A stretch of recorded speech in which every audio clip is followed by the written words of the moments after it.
Welcome everybody back to A&M in the AM, episode 4. I got my buddy here, More. Hi again. And this past, since Monday, has been probably the most eventful week in sports.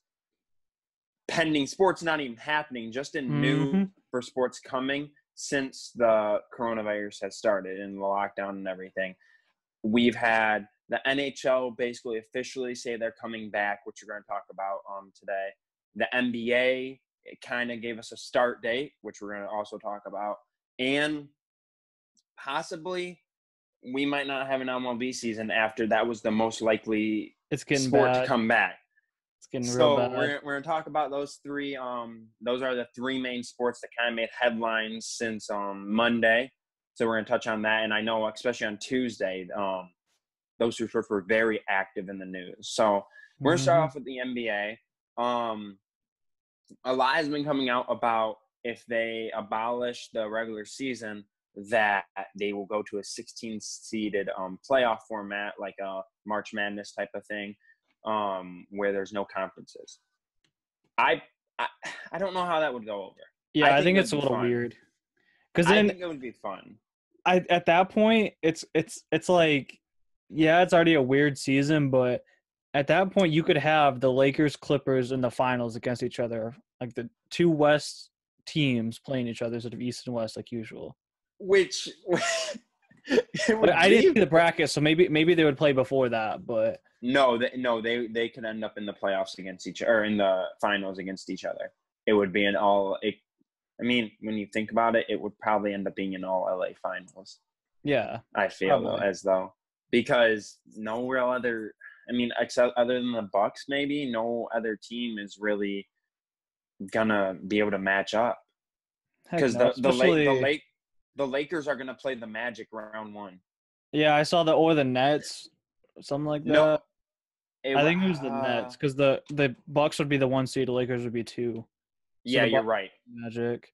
Yeah, so they would play the Nets. Yeah, because that was the scenario that someone was like, even though we already confirmed that they aren't going to come back, but someone was like, what if KD and Kyrie just decide to come back against LeBron? That'd be crazy. I mean, they still win the series, but that'd be something to see. Oh, it would be. I would love. Okay, I'm not a big fan of KD since he moved to Golden State, but I would. Oh, if KD did that, he would be the biggest troll ever for saying, "Oh, I'm not coming back. I'm saving my body. I'm not coming back." Oh, LeBron? Yeah, might as well. But I don't think he'd be able to keep up with everybody anyway. He'd be coming. I don't know how. I mean, yeah, he'd be fresh, but he'd also be like rusty. Yeah, I know he's practicing and stuff, but here's the seeds: Bucks number 1 versus Magic 16, Lakers 2 versus Nets 15, Raptors 3 versus Grizzlies 14. Which that could have some potential. That would be like, I could see the underdog one in there because Ja would run all over all of them.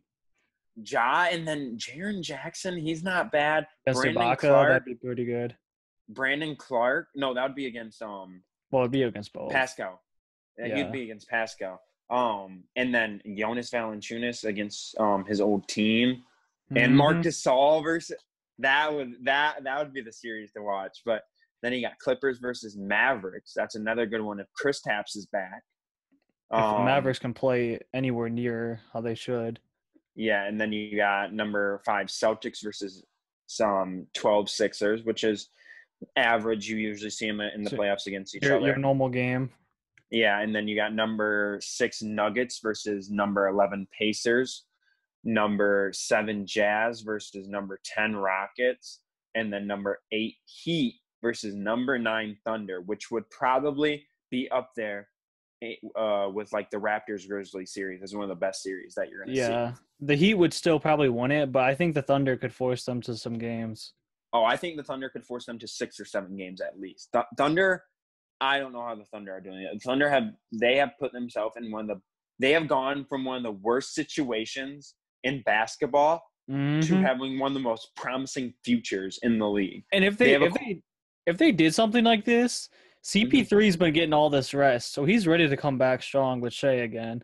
Oh, and he was having one of the best seasons of his career. Maybe not stats wise, but being a leader and a point, like just being what everyone always hyped him up to be, but he never could live up to that potential. He finally was. I felt like he was finally in the right position, right situation, right teammates, where he didn't have to have the load on him. He had Shea, he had Gallinari, he had Adams, he had a bunch of role players that made a decently, like, what were they? They were like a fourth seed in the West, I think.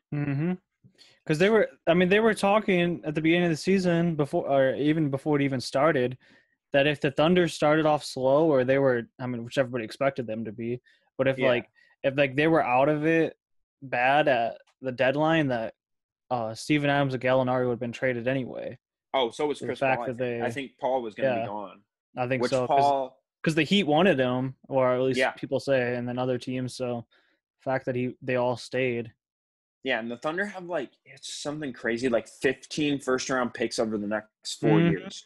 Yeah, which they don't really have to tank, but it would have helped them with their own pick. I mean, they don't have to tank at all the next. They just have to hope the team. They not even, because then they can just take the picks they have and trade up. Yeah, because then again, they have Shea, who's going to be their long-term, you would think. Yeah, long-term point guard, hopefully. He's already learned from CP3, just build around him.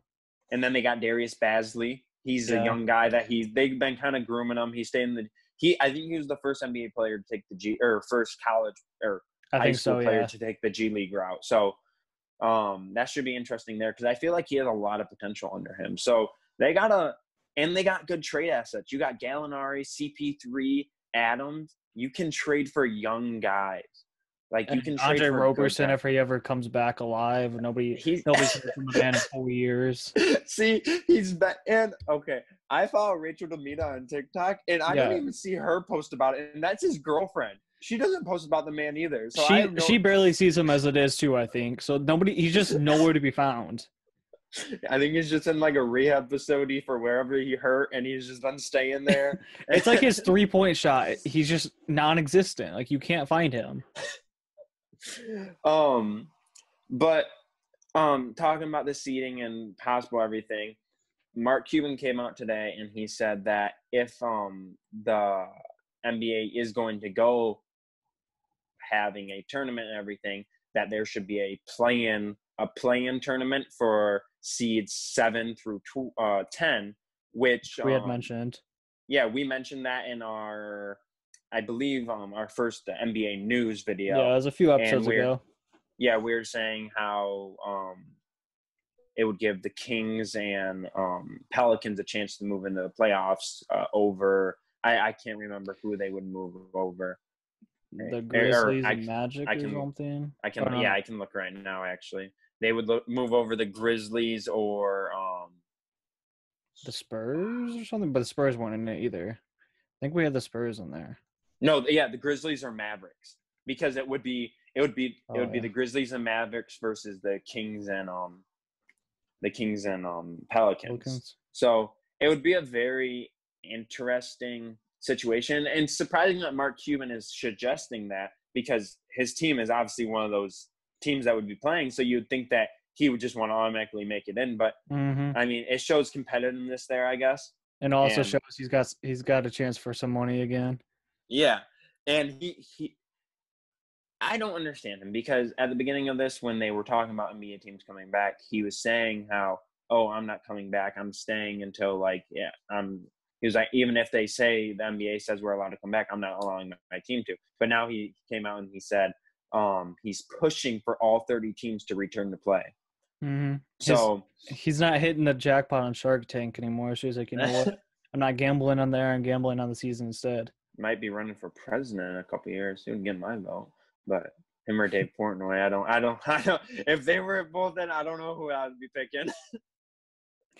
I don't know. Pick them both. Vote twice. Yeah, go under 2 aliases. But we talked about it on Monday's video.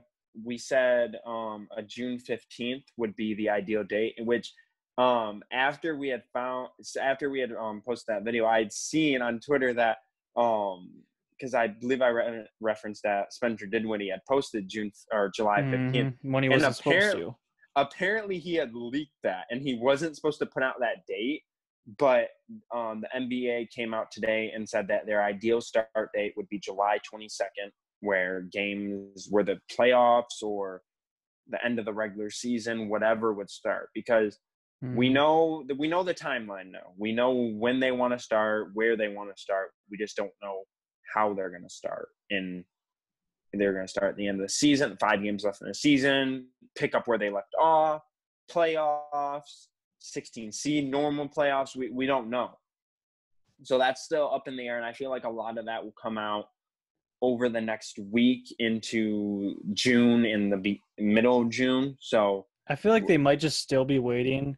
If they're going to play the whole season, then they might be trying to see if they can get any bit of fans that they can, just to make some money off of it still. I think they said no fans on, like, there's going to be no I fans. figured probably not, but I mean, it's worth trying. I think the next sport you're going to get fans in is football. I think that's the closest sport we have to fans returning to sports, which is promising. I mean, it's 3-4 months away, but it's still promising in the end, because less than a month ago, everyone was freaking out. And now it just seems like the whole U.S. is fine. Memorial Day weekend happened. We're outside. I was out today, and I remember the first day after our whole state got shut down, I saw, like, at one busy intersection we have in our town, there was like 4 cars at this intersection. Today, it was literally like probably 50 cars waiting. Yeah, after the second or third one, everybody gave up. There's no masks. There's no point, really. I mean, there's still masks and everything, but there's no point to really. Chipotle opened back up. You can go back inside there. I mean, you can't Chipotle? eat there. Yeah, you can order inside again. So, I mean, nobody cares anymore. I mean, Chipotle has been. Why did you say Chipotle? That's just the first thing I thought of. It's Chipotle. Okay. Either way, Chipotle's been open inside for at least a week or two, though, because I went there a couple weeks ago, and I had the opportunity to walk right in and order, like, but I'd call ahead because I didn't know. But it seems like things are starting to fast track now. So possibly, if baseball returns, we could see fans, or possibly with another sport that has officially said we are coming back. They have set dates, they have set what they're going to do, is the NHL, which possibly I feel like we may be able to see fans, because for one, they have a plexiglass that protects the players from the fans, and I just feel like they could come back. Yeah, I think so too. I mean, I was gonna say some crazy stuff and say, like, not many people want to go anyway, but they still will, because hockey people are crazy. I feel like it's still gonna be limited, but at this point, if I could get tickets to a hockey game, I would go, just for the fact of I want to go to a live sport, or you just want to pile on people again. Yeah, I just want to watch a sport. Like, I would watch hockey, like, when it comes back on TV, because they're moving very fast, and they're moving forward to returning. And I feel like once it comes on TV, I'll watch the game. I'm not a big hockey fan, but I'll watch the game just for the fact of we haven't had sports on. So, we've been having to watch NASCAR, we've having to watch UFC. We had to watch Tom Brady, Tiger Woods, Phil Mickelson, and Peyton Manning play golf. So, I mean, I feel like at the next point, you just have to watch hockey. You just have to keep it going.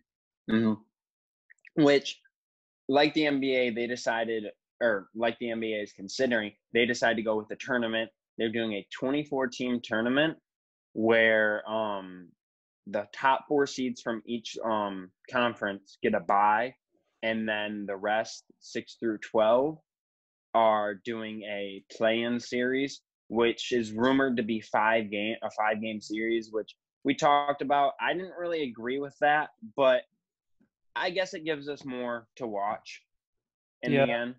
Can't really argue with it. For the extreme hockey heads. Yeah, I don't know how they're going to do it, because that's all. If they're trying to if I don't know if they're trying to compact these or spread it over a period of time. It's going to be interesting to see how they manage their health and everything, because that's a lot of hockey.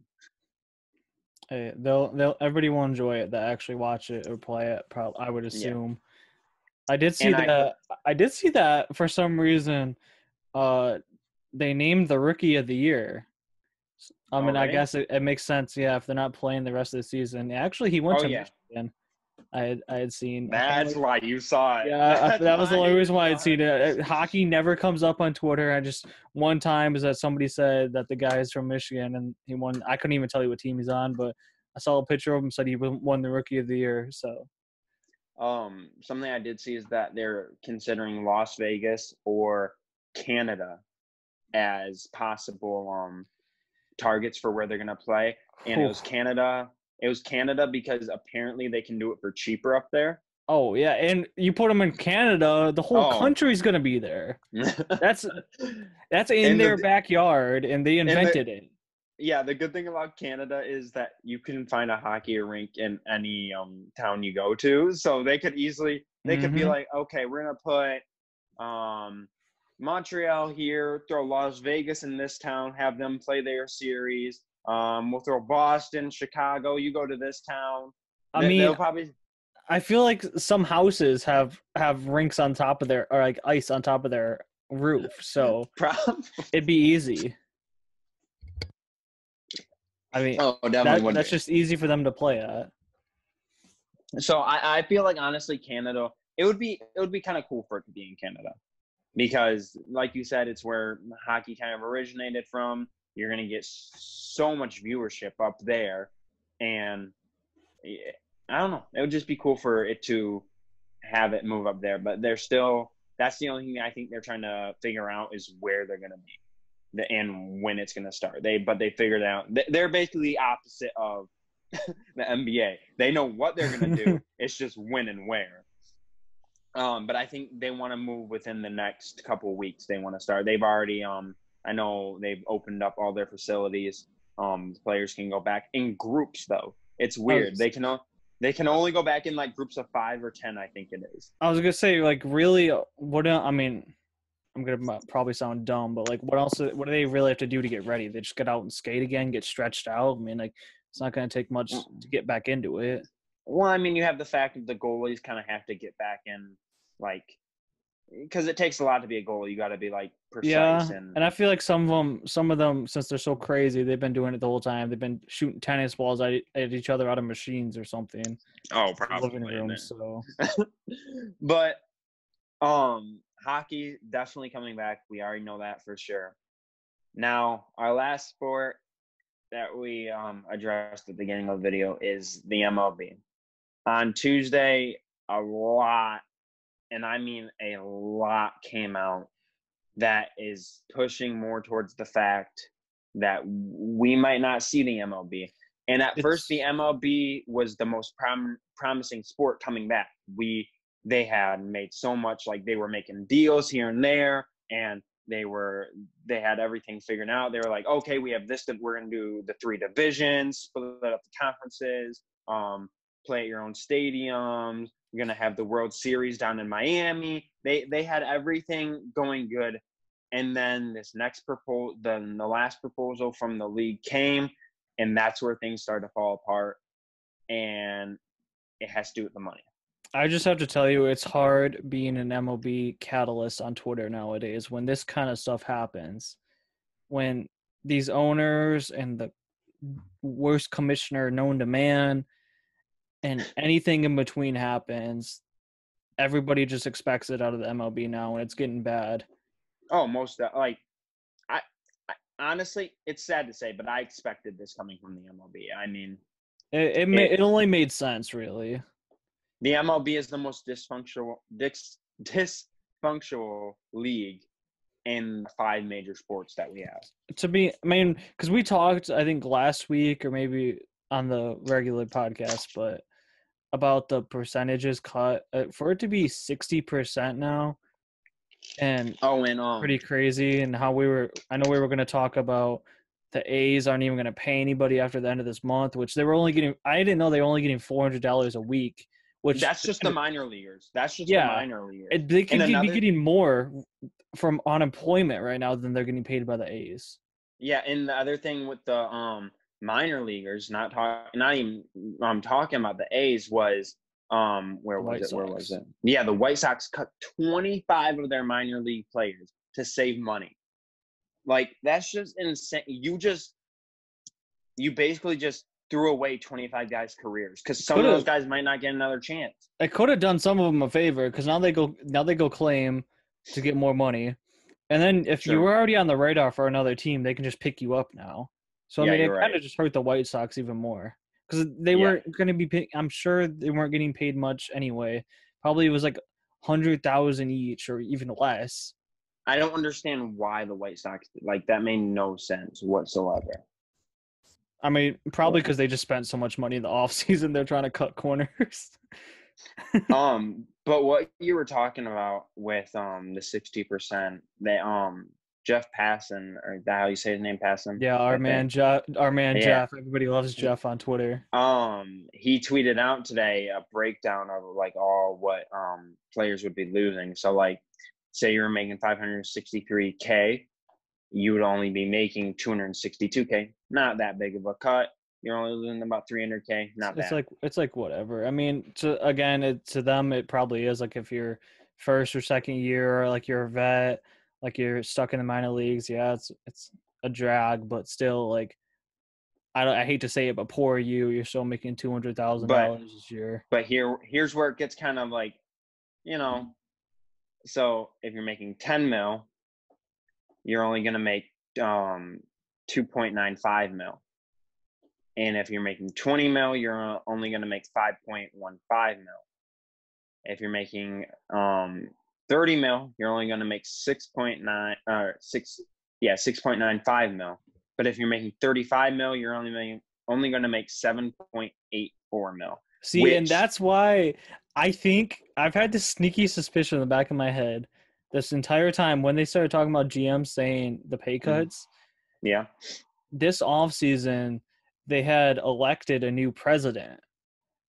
And if you may not know this, but the new president is none other than Chris Ilitch, the owner of the Tigers.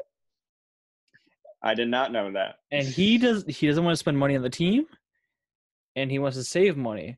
They got a man on the roster making $30 million, and Miguel Cabrera save money that way. You propose this, you're trying to save money. I'm telling you, this is all Chris. I don't like the man. This is all Chris. That makes sense, yeah, because he's making 30 million. You said, So he would make just under 7 million this year. Then, so that's they're saving $23 million. And so he knew that since he'd been elected, all the other GMs, owners liked him, and they're like, yeah, we'll save money too if you want to do that, Chris. You go ahead. But see, baseball owners are some of the most greediest people in all of sports. Like, you can say what you want about like Jerry Jones and about Mark Cuban, about all these other big guys. They throw their cash. They throw their cash. These baseball owners don't want to spend a penny on their team if they don't have to.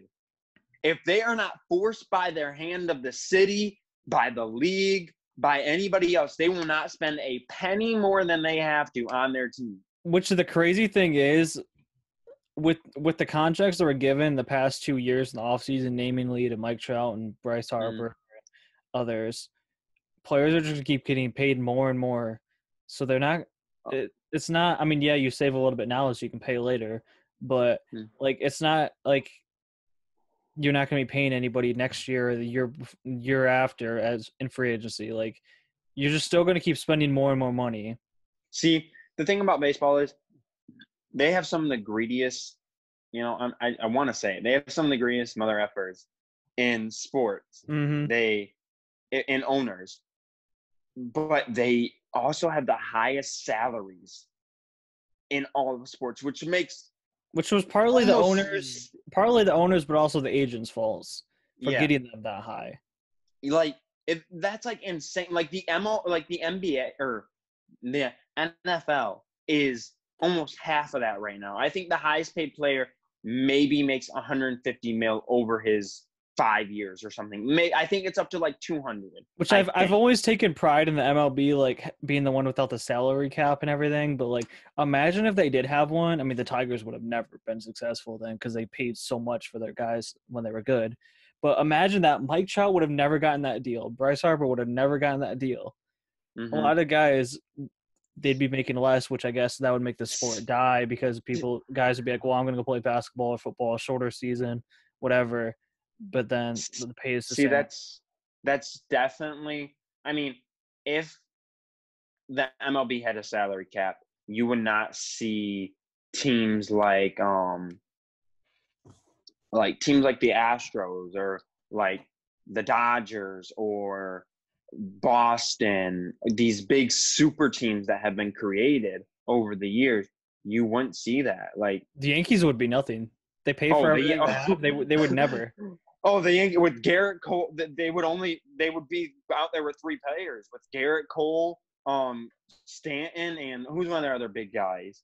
I think they're getting paid the most as of right so now. yeah, they might be before they throw an absolute stupid amount of money at Judge for no reason. Yeah, so let's just say you pay Judge. You're only gonna have 3 players out there. You gotta have Cole play the whole infield, and then Judge and Stanton play the whole outfield. Mm-hmm. I mean, it's just the MLB is insane. It doesn't make sense to me. I don't understand how they are a functional league in this world. After no sense. After that, a Bud Selig, and we got Rob Manfred now. It's just been it's gone downhill. It makes no sense. They're the only league not to let their players profit off of themselves. They're the only league to let their players' contracts get to $400 million. So they really did it themselves. They wouldn't be asking for so much in contracts if they could just make money off themselves. If they could be marketed, but they can't.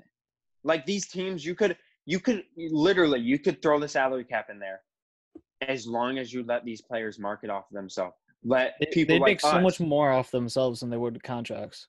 Let podcasts like us use videos from games to watch. If I would insert like a home run clipper here, it'd be copyrighted. And this video would be taken down. That's how poorly managed the MLB is. They won't even allow people to create content because they're so self-centered and so money hungry that they just feel like I don't even it makes no sense. Like I don't get it. But we just dogged on the MLB there. Yeah, we went a little too crazy, but it's all right. I mean,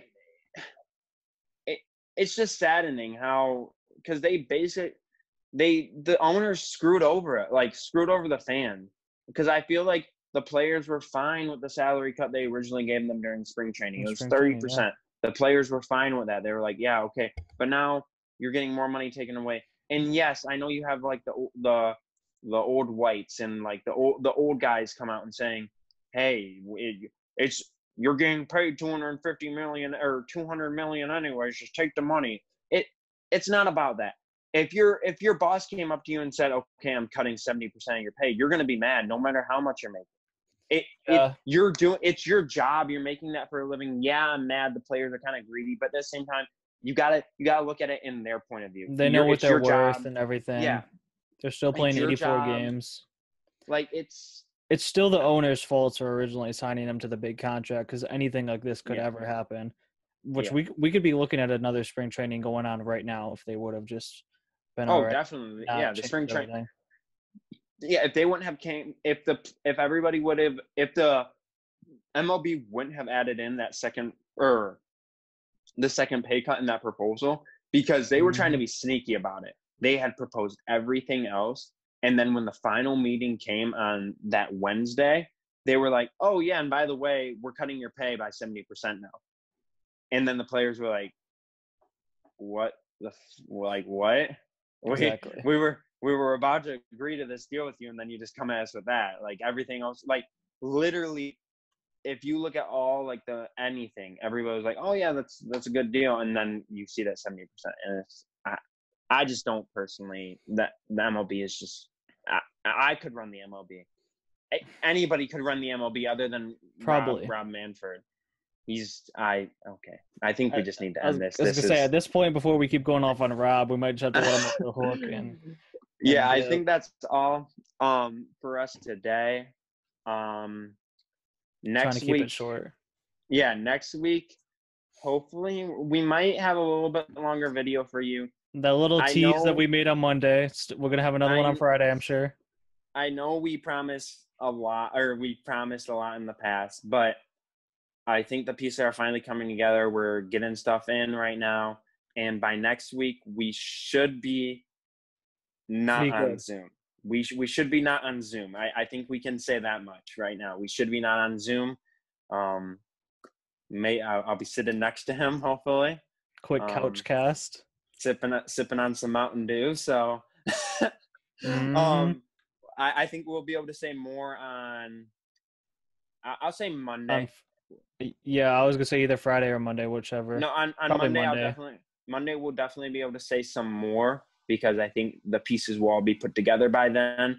And then by Tuesday, we'll hopefully have a little teaser video. And then Wednesday, you'll see our final product. So I think within the next couple of days, you're going to have a little bit more videos put out than normal. You're going to have one extra at least one extra. One extra from A&M at least. So, yeah, I think that's all we have for today. See you guys on Friday for the Buds podcast, and then next Wednesday for the big A&M. See you guys later.